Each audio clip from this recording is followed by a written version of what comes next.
બે દિવસ પહેલાં ગોંડલની અંદર એક જીવલેણ હુમલો કરવામાં આવ્યો.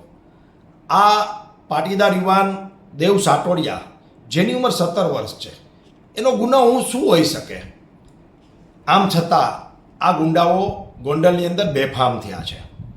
છાસવારે મારામારી કરવી, લુખ્ખાગીરી કરવી, જમીનો પડાવી, દાદાગીરી કરવી.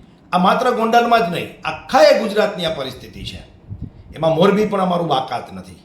હમણાં જ એક ઉદ્યોગપતિની ફોર્ચ્યુનર કાર માત્ર સામાન્ય બોલાચાલીમાં આખી કાર તોડી નાખી. આ ગુંડાગીરીને પ્રોત્સાહન કોણ આપે છે? તમે મેં જોયું છે વિડીયો અમદાવાદના, જાહેરમાં લુખ્ખાગીરી કરતા લોકો, નિર્દોષ લોકો ઉપર તલવાર વડે હુમલા કરતા લોકો. આ બધું ગુજરાતમાં કેમ થઈ રહ્યું છે? આ ગુજરાત બિહાર કેમ બની રહ્યું છે? આ ગુજરાત મિર્જાપુર કોણ બનાવી રહ્યું છે? આ સવાલ આજે ગુજરાતની જનતા પૂછી રહી છે, સામાન્ય પબ્લિક પૂછી રહી છે કે આવું ગુજરાત તો નહોતું. આ તો ગાંધી અને સરદારનું ગુજરાત હતું, આ તો નરસિંહ મહેતાનું ગુજરાત હતું. આજે આ લુખ્ખાઓનું ને ગુંડાઓનું, ભૂમાફિયાઓનું, વ્યાજખોરોનું ગુજરાત કોને બનાવ્યું અને કોણ બનાવી રહ્યું છે? આની પાછળ કોણ છે?